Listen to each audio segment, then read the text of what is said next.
We all love our kids, and this is such a weird and uncertain time. And I think a lot of people feel like the choices that are offered are not environments where they feel like their kids will thrive. And so you bring them home because you want them to thrive. And to me, that's the number one requirement. Welcome to Let's Be Real, a completely honest, entirely practical conversation about how to live our lives with freedom, purpose, and abundance.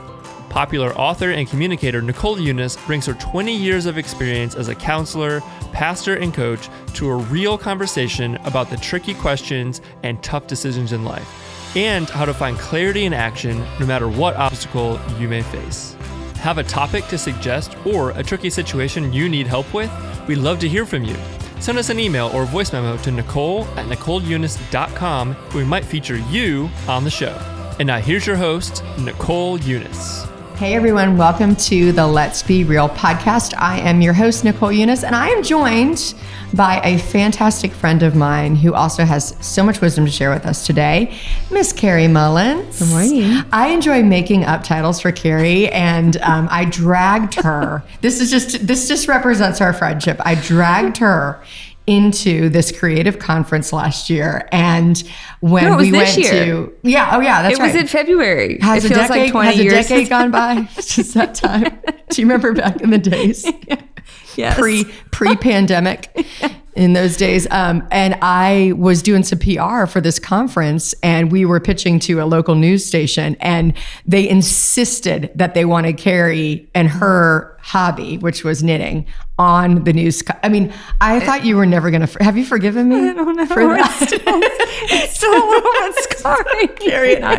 Carrie and I were on this broadcast on this TV show, and Carrie was amazing, of course. And the title I gave her was Master Hobbyist. So that's a different That's my podcast. family refers to me as the Master Hobbyist. Yes, thank She's you very also much. a new title I have for you that I do want to put on a title screen under you is Total Boss of Homeschooling, because that's what Carrie is. So Carrie and I have very different daily lives, very different styles of parenting and education and work and all of these things. But at the end of the day, we both have a great love for each other and a great love for the fact that there's just a lot of ways to live a good life. I don't know if that's... Yeah. And we're all in a moment where we're figuring out what a good life looks like a little differently. And I am so grateful that Carrie can bring her wealth of experience to the table for any of you guys out there, moms and dads, who are considering, what do I do in this new reality for education? And so that's kind of the spirit of what we're going to talk about today. I'm so glad. And Carrie, I know, will avail herself. You can DM me after this and I'll get you in touch with her, but we're also going to give you guys some great resources in the show notes. Yeah. So let's take it away, Carrie. Can you just start and tell us a little bit about yourself and your own experience with education growing up? So I have lived in Richmond, Virginia, all of my almost 42 years, and was homeschooled myself. Most of my, I did one year in public school because I saw all my friends getting on the yellow school bus, and I too wanted to go.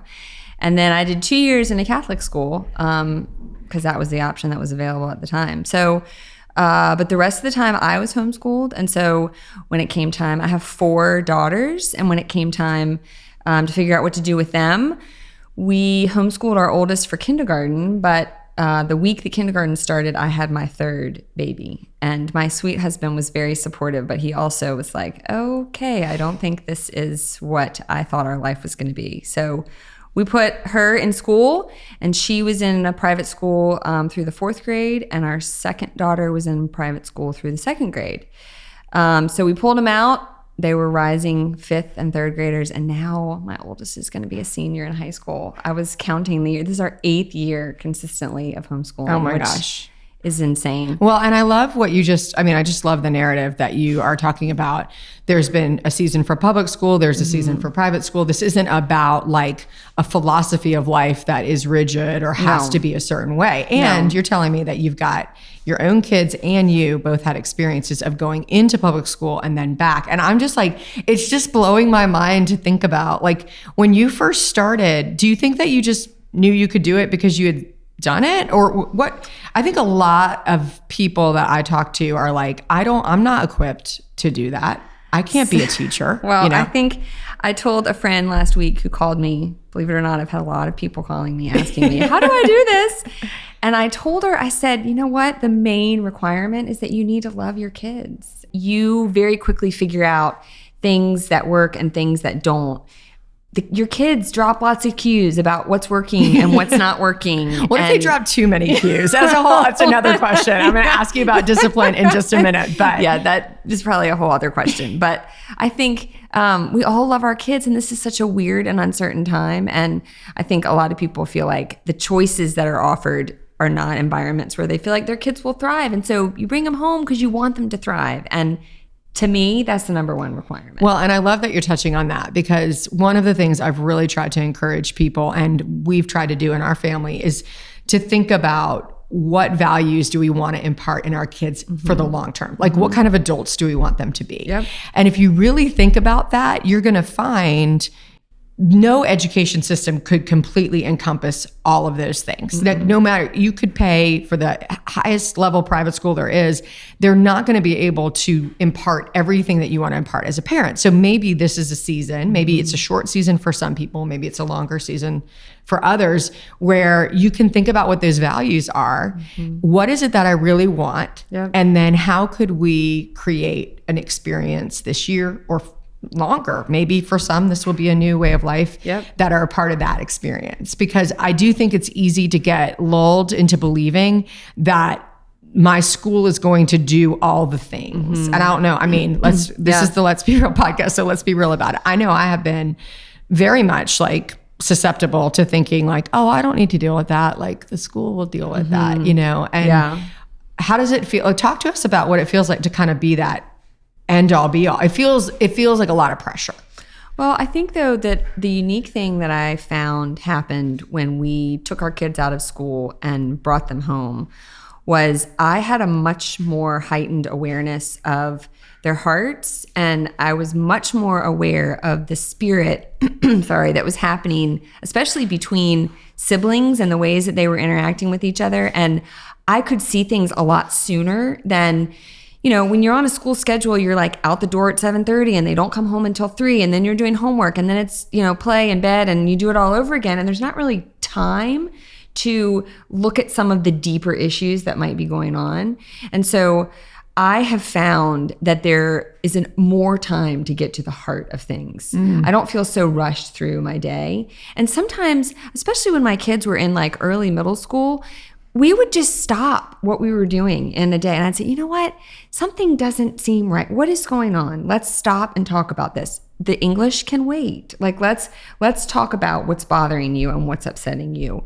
Or let's correct some, you know, thing that I see happening that that's not quite what we are going for in this family. So it felt like those things happen much more in an organic way as a part of our day. Yeah. Versus like it being allocated to 7:00 when you're trying to get everybody to bed and they're tired and crabby and don't want to have that conversation with you at that moment. Yeah. Or my teenagers now stay up later than I do.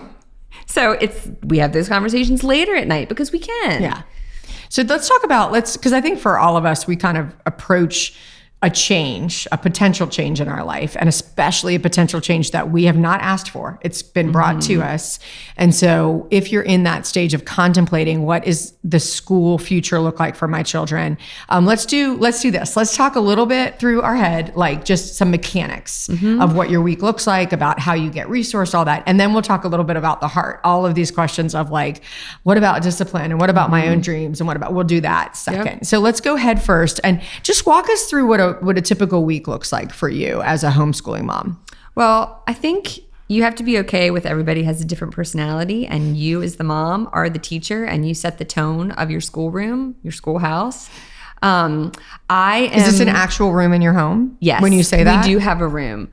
Do you recommend that? Well, I think you got to work with where you are, and some people don't have the space to do that. So your kitchen table is But I've been to your schoolroom. Yes. And your schoolroom is very small. It's the smallest room in our house. Yeah. It does not, for myself, I wanted a room that I could shut the door because I view it as my job.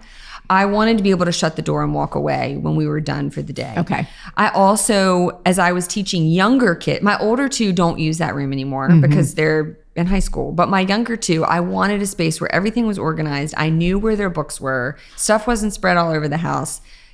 And we have a whiteboard. I think that's important because like working math problems or like I wanted a big board that helped my kids recenter and focus. Here's what we're working on.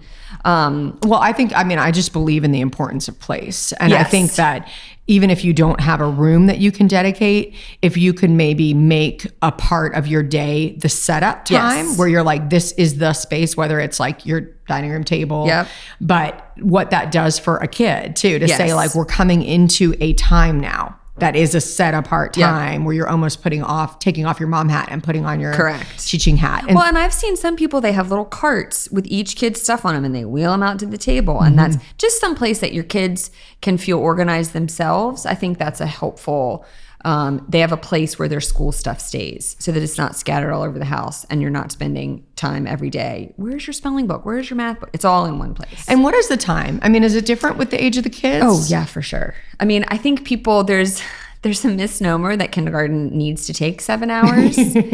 I'm sorry, I don't know why I'm laughing. I just think about kindergarten. I'm like, what a nightmare. 7 hours long. I mean, it's too much. Think about the teacher with all the children. I know. in their God classroom. bless those kindergarten teachers. But my husband and I were talking the other day. I said, when you went to kindergarten, was it all day? And he's like, no. And we took a nap in the 4 hours No, that we were poor there. little 5-year-old There's no babies. naps anymore. And of course, if your child is in kindergarten and going, my kids went to full day kindergarten, Yes. public school, and it's great and it will work out. But like actual learning, Yes, the is teaching. not. So the actual learning time I already for feel kindergarten. relieved on behalf of people who have that age child. But But I am going to say, when you were homeschooling, you were not trying to create a day that looks just like if they were at the public school down the street. okay. That is not what you're trying to do, nor are you trying to implement the curriculum that you were trying to do during quarantine. Okay. You were trying to teach somebody else's curriculum that you didn't have a choice over. You didn't get to choose anything.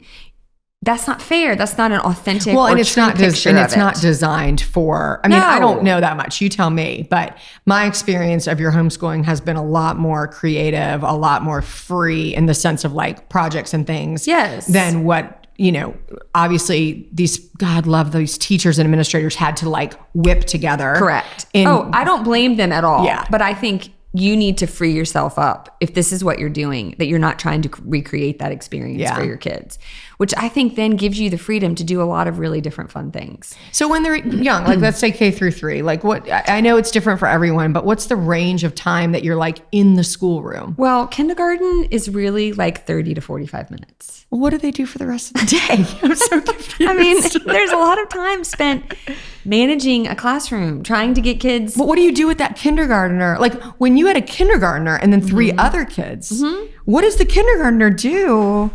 So, I mean, I have my older two are 2 grades apart. There's a gap. And then my younger two are 2 grades apart. So the 2 that are close, I do a lot of team teaching. Like Okay. we do history together. We do science together. We do read alouds together. We do I'm not trying to separate those things out. Is that somewhere in a curriculum that you learn that? Yes. Okay. Well, so yes. I mean, yes, that Okay. is very much an ethos of just please say homeschooling. yes to all the parents listening. There is. Yes, it is definitely. A lot of homeschool curriculums are for kindergarten ages? through 3rd. Yes, because they're aware that generally families have more than one child and they're trying to help people be efficient. Okay. The thing that you're looking for grade level is math and reading, spelling, your English mechanics.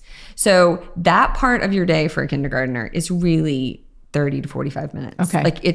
And then I'd have stacks of library books. I have puzzles. I have games. I have manipulatives that my kindergartner can be playing with while I'm doing something more specific with my 3rd grader. So they would maybe stay in the area? I mean, would you kind of keep them sometimes, around? Yes, if they wanted to. I Right. never forced it because I felt like you will get to this when the time is right. Right. So if you want to stay in the room, you got to be quiet, but you can absolutely stay in here. Did you have any non-negotiables for your days as far as media, food, like, is there some house rules that your kids were living by Yes. in that younger ages? Yeah, we always tried to start school by 8. Okay. Because I felt like morning is better. You have a more captive audience, and trying to put the train on the track, back on the track after 11 o'clock did not go well. Okay. Now, it's different for my older kids, but when I had little people, man, I tried my very hardest to get it done first thing. Okay. Because they just were much more attentive. So we were up at 7, dressed. We do not do school in our pajamas. That's just my vibe.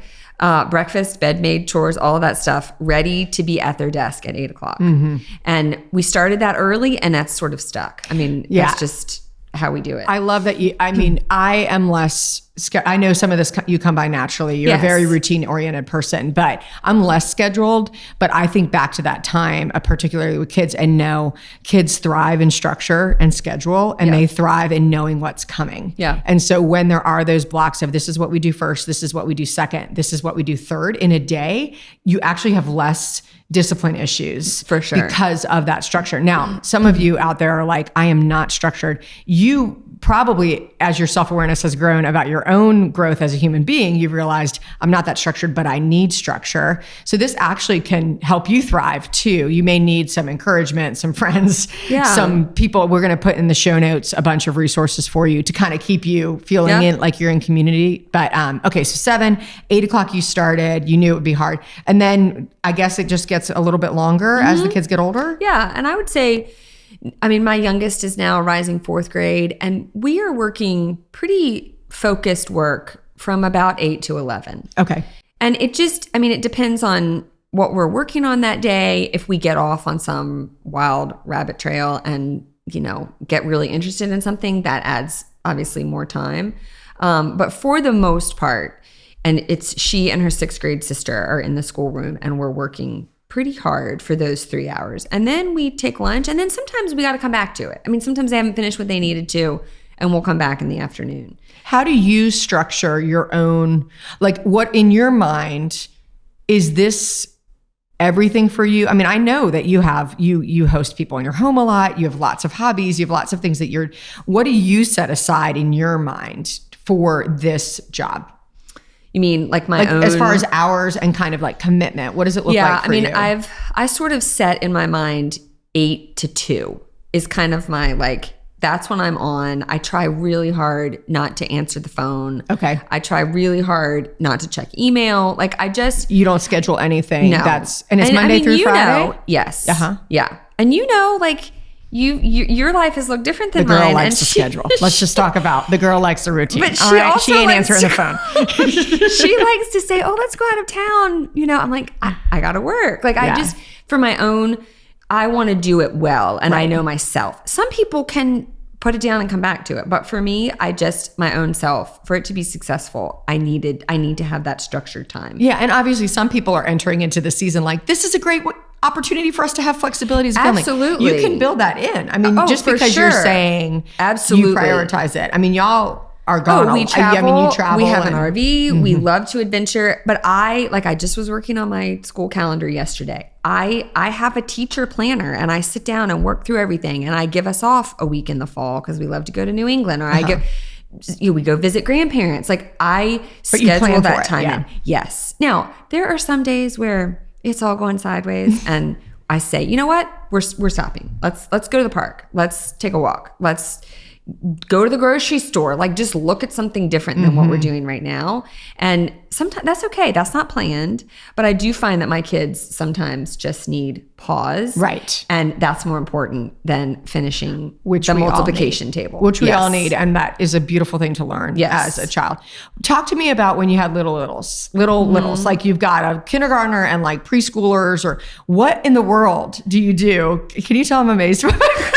But I hope that I'm answering the questions that you guys have. And if you got older kids, hold on, we'll talk about that in a minute. But what in the world do you do if you've got like a 3-year-old?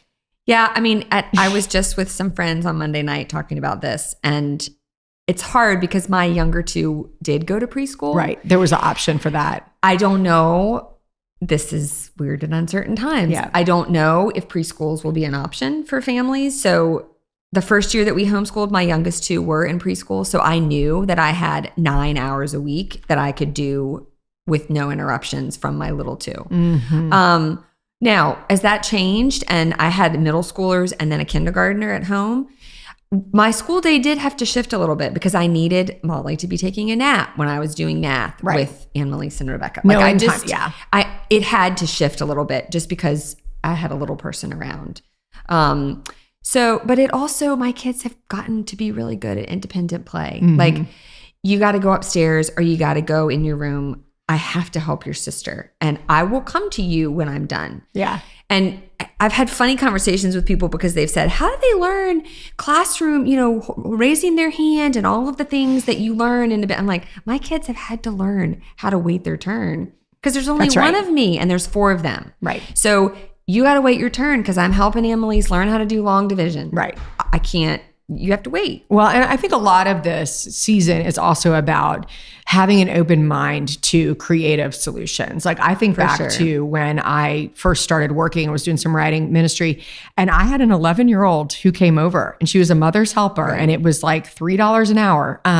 It wasn't expensive. Maybe you've got some friends in your church, in your community. Yeah. As we're all entering into this uncertain time, you also have more creative resources available to you. Sure. I know that there's some families I know who are co-oping. So there might be like someone takes preschoolers once a week and then there's a little bit more intense time focus. Now that goes against what we just said about structure. But I think for kids, it's not that they need the same exact schedule every day. It's that they need to know what the schedule is. So there's some way of kind of prepping them. And I see this a lot with my friends with preschoolers, learning that transitions are a time where discipline issues come up. So the more you can help your kids with transitions and say, this is what Wednesday is going to look like.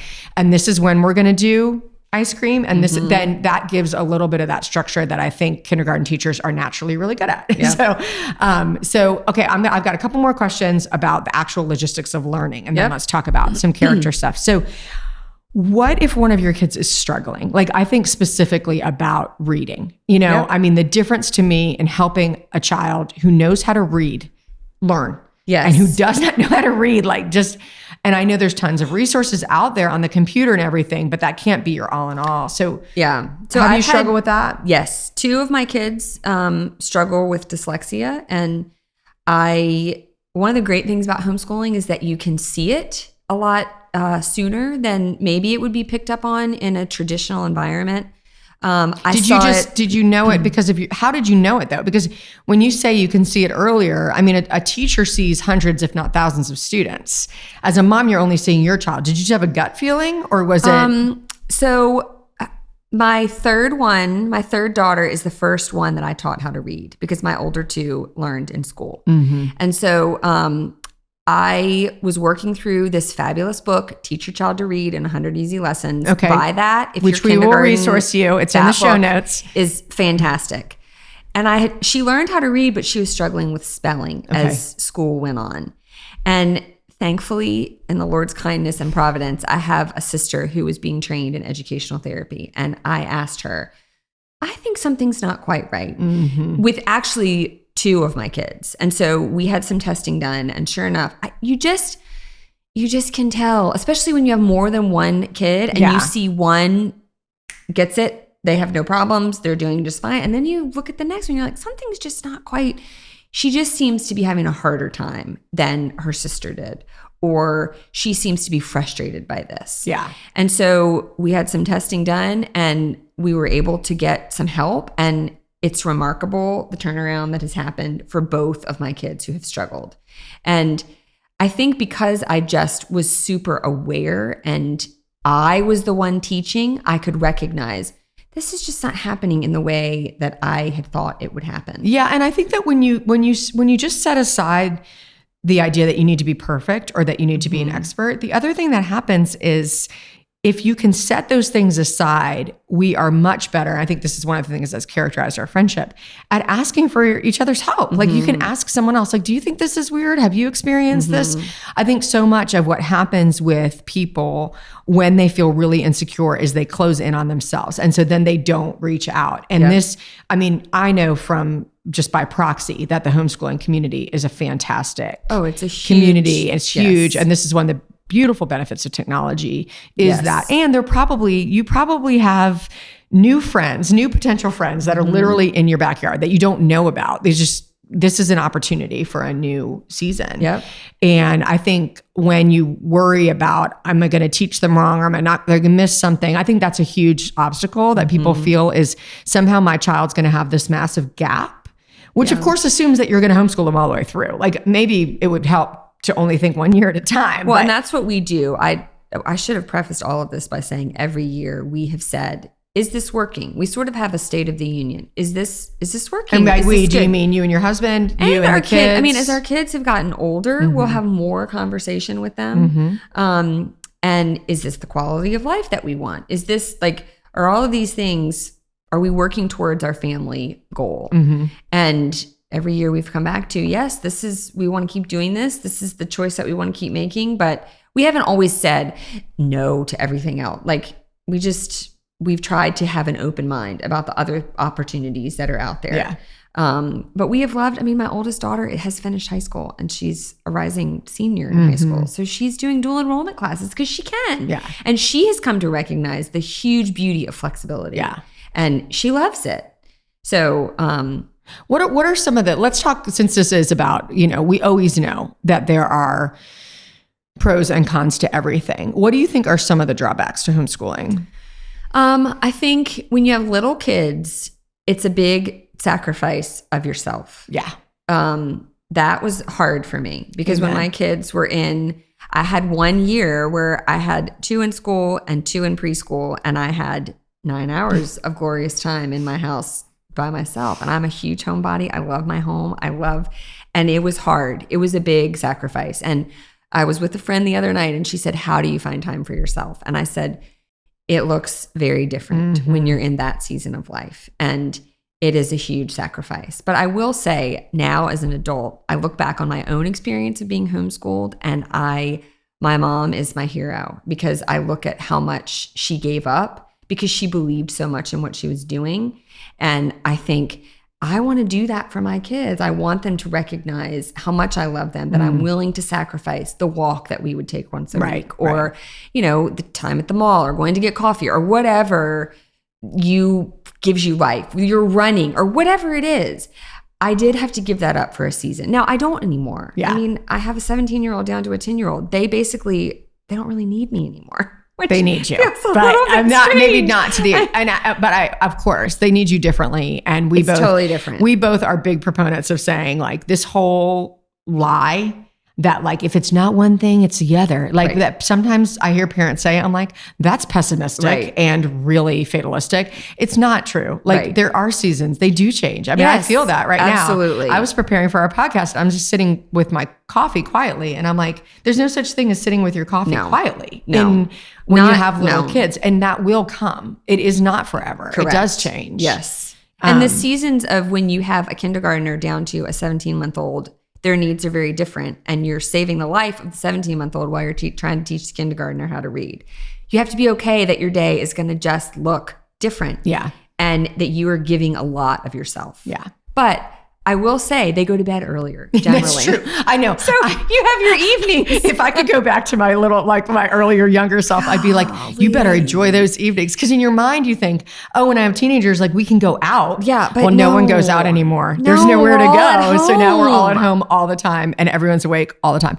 Yeah. So now you've got to enjoy the quiet mornings. Correct. You can have those. Yes, because now they sleep in. Yeah. Any other drawbacks that you feel would be good for people to that you've experienced? How about your marriage? How's it impacted? Well, it's funny. I was reminiscing about our first season of homeschooling, and my husband said to me about 3 months in, and this is embarrassing, but he said, "Gosh, you're just so much nicer now that everybody's home. Our life, our family feels much more peaceful." And I realized. The analogy I said, you know what? It's very interesting. I was just thinking about when all of our kids were in school, I felt like I was running on a treadmill that somebody else was setting the speed, and I couldn't ever quite catch up. And now that I'm in charge, now that I have gotten to dictate, especially when they're in elementary school, where really home is the center, it felt like our family took a collective sigh of relief. oh, this is what it's like to have more time in our day, to be together, to pursue interests, to have school fit in the time of our day when we really want to be doing it. Right. It felt like we took a collective sigh of relief. So I think that's a long-winded way of saying it has been such a blessing and a gift for our family. It's not perfect, but for the most part, it really has been so fantastic for our whole family. Is there anything that you would offer to our parents that are listening who are doing virtual learning that, they're not, either not in a position personally, professionally to really take the full homeschool? Because what we're talking about, I should have also made this clear. We're talking about the full route where you You're choosing you curriculum. inform the state, right, that you are withdrawing your children from whatever schooling they're in and doing this. And we'll leave a resource for you about that process and kind of how to do that. Yeah, it's very different. Two very different This is things. very, very different. But just for those people, those of us, my kids will be doing some virtual learning this year. I'm not taking them out. The age of my kids means it's not right for us. So anything that you would offer to parents who just are feeling overwhelmed by this season, even if it's short, 9 weeks, a semester, might be a year, that you think could bring peace to their home? I think if you can help yourself shift your mindset towards this is going to look different and embrace that it's different instead of trying to keep it looking like what it was when they left your house and went to school and all the learning happened away from home. Yeah. I think so much of it in life, but especially in parenting, is about your mindset. And if you can embrace that it's different, I think it will help your kids to embrace that it's different. I think especially older kids, it's a struggle. They're not with their friends. I mean, we've seen that with our older daughters. Yeah. So much of their social life has been changed and squashed. And I think if you can help them embrace that it's going to be different for this season and how can we make the differences work for our family and how can we help our mindset be excited about it's going to look different. Yeah. Instead of chafing against that it's different or frustrated that it's different. Yeah. We've tried to pick, I love that. I think that's kind of, I think it's just inspiring me to go back to that. I think at the beginning of quarantine, I felt like I was really in that, but I try to think of this as life school too. And both on things that maybe we didn't have time for before that are maybe disciplines or rhythms, but also on things that are really fun. So for instance, like we've off and on, but mostly my kids have been making one dinner a week each on their own. So we're sharing the load differently in the home as well in ways that can help for life school, but also on the life school side, there's a lot more time for, like, my kids have picked up new hobbies. They've done new things. We try to spend more time together intentionally. And it isn't always great. I mean, honestly, it's rough. It's not. It's up and down. We're all dealing with that. But if you, as the person who's setting the tone for your home, you or your husband or whatever, both spouses, if there's two of you in the home, can get into that mindset of, I love that you said that. Like, how can we not chafe against this, but see it as an opportunity and just recognize it's uncomfortable for everyone, but it doesn't mean that it has to be bad. Like, it can be good. Yes, absolutely. Yeah. Okay. So we talked about younger kids, talked about some of the challenges there, but also the flexibility. Let's talk about older kids. What if, what has been different? What does the week look like different with older kids when you're homeschooling? So I would say starting in about 7th to 8th grade, it starts to look different, mostly because, like, I'm not a math person. I don't love science. I've been wondering about this because I'm like, English and history. I was basically all day long. like piecing out in 6th grade math. Like, I'm not sure. So I was reminiscing with my mom, a veteran homeschooler, because I said, Mom, how did you do this? Because, we're old enough that there weren't computers around when we were in middle school. And she created a co-op for us to be a part of. And so she brought in a science teacher who could do different levels of science. And she brought in a math teacher to teach us the upper levels of math, and a French teacher. Like, she found people and sort of created a co-op. Those are out there now in huge abundance. Okay.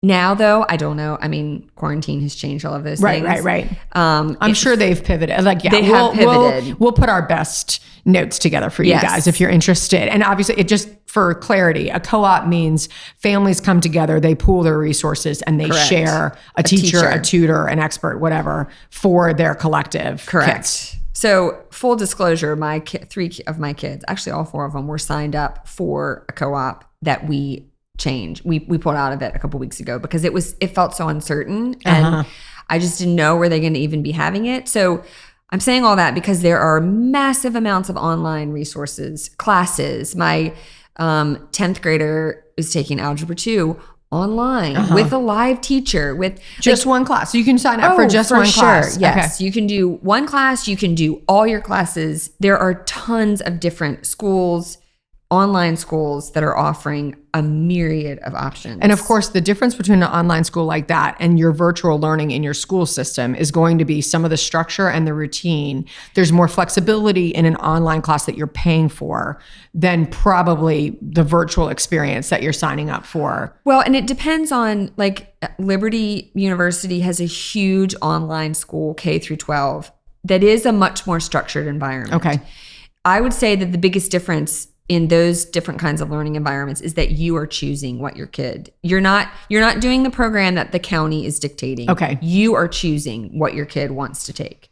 So, my oldest daughter, who has finished high school, is doing a dual enrollment class, and she's taking all of her classes. She'll have 24 credits when she finishes her senior year of high school, college credit, all online. Like, I don't do anything with that. And my second daughter is doing a different school. I mean, there's just lots of different options now to do it online, especially because, so many of them are using Google Classroom or Zoom in your traditional school environment. So if your kids can do that, they can do an online school where there's a live teacher. They meet once a week. There's lots of options. We can put them all in. There's so many options. So basically, if you don't know how to teach Algebra 1, it's okay. Yes. And my husband, who is a math and science brain, when it got to Algebra 2, he's like, I don't remember how to do any of this. I'm like, really? That's what I needed you for. Like, all of this schooling stuff, I was holding on until you can do. And didn't work out. So there's a lot of options. Tons of options. So, and we'll get you started. If you're interested, we'll get you started down that path. But if you can use your Instagram, you can find resources. Correct. Some of this is just absolutely. I so want to just impart confidence, and it's okay to be figuring out as you go along. Absolutely. I grew up an Army brat. We moved around all the time. I went to like 12 different schools in 12 years. There was like gaps. There were seasons where I was like kind of homeschooled, and sorry, Mom, but like she called it homeschooling. We were not doing anything basically for 4 months. And I look back on that and I'm like, I am no worse for the wear. Like if there is a gap in your learning where you're learning differently or more creatively, as long as there's love and there's consistency and there's creativity, there's just trying. Right. I think that if you've only had one experience, like for instance, if you're listening and you went to public school K through 12 in the same school district, your experience of education is just a lot more narrow. There's nothing wrong with it. It's just that you haven't seen that there's a lot of ways to do it. And I'm grateful that I've had seasons where I came into a new school midway through the year. I was like enrolled in classes I had never even been in before. It all worked out. It teaches you ingenuity and initiative and creativity. And that's part of the things that I think we can impart in our kids at this season, whether they're in virtual school, whether you pull them to homeschool, whatever your option is, seeing this as part of those higher values, right? Yes, absolutely. And I think too, if third grade, if your kid's going into third grade and you're really unsure, and maybe third grade this year is a little bit of a wash, it's okay. Yeah. Like, what do you really remember from third grade? And don't you repeat stuff? Yes. Isn't that a big deal? I'm not an educator, so I don't know, but isn't that part of it? You come back around. You kind of swing around to things over and over again? Yeah. Yes. Yeah. So I'm not saying don't do school this year. I'm just saying sometimes sometimes I pick a curriculum and I didn't love it. And a quarter of the way into the school year, I'm like, let's shift and do something different. Okay. So I think it's, especially in elementary grades, it's okay. It's really okay. If it's not quite right. Yeah. If you're showing creativity and love and all those values like you talked about, those things are what are really the most important. Yeah, and our experience of the education system is very recent. Like, this is a modern day phenomenon. This has not always been the way it is. And there's been brilliant people who have come before us. So there is something to be said about like, hey, just like zoom out a little bit and realize there's a whole world where this has not been like 7 a.m. to 3 p.m. on the school bus every single day. K through 12 has not been like for sure the norm. No. So there's room, I think, there to know that there's a lot of ways to learn. That's a whole other podcast. Yeah, I know. That's another podcast. Okay, so I asked about homeschool. Okay, I want to ask about a couple of hard things. Okay. First one that I feel like people are really nervous about. Are my kids going to be weird? Aren't all homeschool kids? Well, the way I answer that Aren't all homeschool is, kids socially awkward? do you think I'm weird? I mean, only in like the best ways. No, I'm laughing, y'all, because I'm like, I know like Carrie's kids are amazing and wonderful, and there's nothing like that. But I know it's like There it's are a weird stereotype. stereotypes. There are stereotypes that I think more and more, especially, I mean, I didn't have very many friends who were homeschooled when I was homeschooled. So it was definitely, I was the odd man out for sure. I do not think that. I mean, especially now, everybody's at home. Like we're in quarantine. Everybody is at home. Weird. So I think my answer to that is we have always tried to help our kids recognize. We have 4. We've tried really hard to recognize in our kids, help them understand that they are each other's best asset and gift. And so they've learned how to like socialize for sure with each other. Yeah. We also, like you said, we have people live with us. We have people in and out of our home all the time. We try to expose our kids to a wide range of people in different places of life. But my kids also swim and do softball. And like they do all of the normal stuff. Yeah, there's an abundance of opportunity now for sure. in life. Like you do not have to be at the public school to have access to. There's swimming clubs and cheering clubs and gymnastics, whatever your kid is interested in. I have one who loves art. She takes all kinds of different art classes. There's lots of places for your kids to engage and rub elbows with people who are in very different seasons and places of life than your own kids. So, I mean, I don't think my kids are weird. They're not weird. They're great. I just had to laugh. I know. That's the question. But I think it's important that I mean, and I do. That's just a great mindset shift once again. There's a lot of ways that your kids are socializing. We're all in a weird season. But I keep on really wanting to press moms and dads to say, like, who is in your circle? Who is in your community? This is a time to step up. The worst thing they're going to say is no. This is a great time to be like, hey, do you guys want to do? And we know, obviously, with social distancing, with lots of different needs, but if you can extend your maybe circle of who you're going to be around, and think about what that might look like. I think that also is a lot of relief for moms, which is really my question, especially if you're a mom who's considering homeschooling. What about in my heart, this feeling of like, how am I going to discipline? Like I already, like, let's say this is you. I already struggle with my kids. I'm already feel like we're fighting over chores and media and whatever. How in the world am I going to handle day in, day out? Well, I think. And do you have any philosophy? Like, do you have any resources? Do you have anything that's kind of guided your parenting and in this way?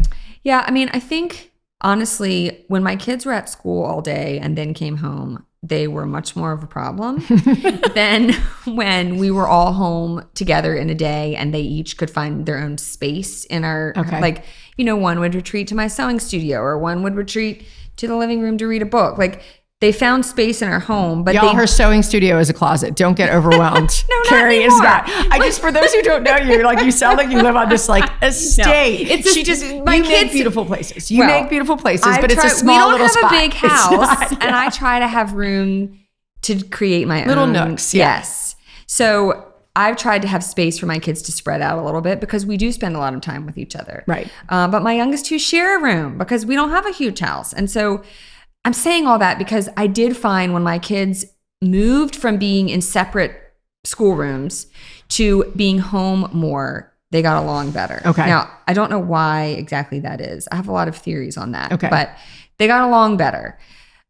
Discipline is, if you're trying to discipline during school. Yeah. I think like I can pick up pretty quickly. One of my kids will just like turn upside down when we're trying to read. I'm like, do you need to go outside and just like breathe in some fresh air and ride your bike for a few minutes? Because I could tell she would move into, I don't want to do that and start fighting. I'm like, you know what? She just needs a breather. Yeah. Get up, walk around, go outside. I think, I mean, it's situational. It's hard to, I try hard not to be the yelling, nasty teacher. I try really hard to keep a tone and spirit that makes them want to sit in the schoolroom. Is there resources for that? Like when you're in your homeschool curriculum or whatever, is there like a crash course on being a teacher that they give you? Not that I've found. Not that you know. I mean, you're on your own. Well, no, that's not true. My mom told me, she reminded me the other day as I was encouraging a friend who's getting ready to homeschool her kindergartner. I said, let me just tell you that the hardest thing you'll ever do is teach your child to learn how to talk. So if you have taught your child to learn how to talk, you can teach them how to read. You can teach them the things that maybe not calculus or physics, but you can teach your kids. You already are teachers. Correct. I mean, that's part of it, is like, we need to take off this misnomer that somehow I'm not a teacher. If you're a parent, you are a teacher. Correct. Absolutely. You are. 100% you're already a teacher. You already have what you need to teach your kids successfully. I will say there's a podcast that I love. Her name is Heidi St. John. She's homeschooled 7 children. And she has been a great encouragement to me over my seasons of homeschooling. She's written some great books just about, one of them is called The Busy Mom's Guide to Life. Like, just, and how to find daylight in your day. And like, just, her books are so practical and approachable. And she has a great podcast on these issues. Yeah. How to discipline. I mean, she's done it a whole lot longer than I have. Awesome. She has adult kids who are now raising their own children. So she has successfully done it. And so we've I would linked recommend her. Yes. We've linked her in the show notes. I do want to say just a caveat, like, we believe in teachers. We Yeah, for believe sure. in the process of being educated as a teacher. In fact, you've mentioned multiple times the resource of teachers who are trained as teachers. So Yes. when we say you can teach your kids, we're not in any way disrespecting the profession No. of teaching, because you need it. You've used it. I mean, Absolutely. like these online classes, these resources, the curriculum, Absolutely. all of that stuff is people trained as educators. But in this season, Yes. we also don't want to abdicate responsibility as parents that you have within you, with good creativity, prayer, connection, what you need to thrive in this season. Yep. In this season, this may not be for you forever. Like, Yeah. you obviously, to me, are very gifted as a teacher. You have there's natural parts of you that are gifted as teachers. Not all of us are like that. But to think that you can't, because you're not, haven't gone through that, doesn't mean you can't use those resources in a way that helps you facilitate a place, a space, and environment for your Yep, kids. absolutely. So, yeah. Well, that is awesome. Anything else you just want to say to our listeners, viewers today about this season? I mean, I think regardless of what age or stage your kids are in, it's a really special, unique opportunity. And I think you might be surprised how much you love it. It's also okay if you don't love it. That's right. Like, it's okay if the shoe doesn't fit quite right and you need to put them back where they were or in a different, that's okay too. Yeah. But we have absolutely, I think I can speak for my whole family, have loved it. Yeah. And our extended family has loved it because we've been able to see grandparents and cousins and aunts and be present. Yeah. Yes. Yeah. And there's just a really sweet, we love it. So Awesome. I hope that all these people listening will love it too. Well, Carrie, Don't send thank me you. hate mail though. Carrie, thanks so much for coming on and being our course. wise friend and guide in this area. And Carrie is not like here because she's written a book or because she's got a course for you. She's just here as your friend. And so we're going to put some resources that can help you in that way. Yes. So we will link to some of the places and things that have been helpful to you that we've kind of curated for you guys. You can find those in the show notes or go to my website, NicoleUnice.com/podcast. And it's all there for you. Great. Thanks you guys for being here, and we'll talk with you next time. Thanks for tuning in to Let's Be Real with Nicole Unice. We'd love to hear from you. Have a topic to suggest or a tricky situation you need help with? Send us an email or a voice memo to Nicole@NicoleUnice.com and we may feature you on the show. And don't forget to subscribe to the podcast so you don't miss an episode.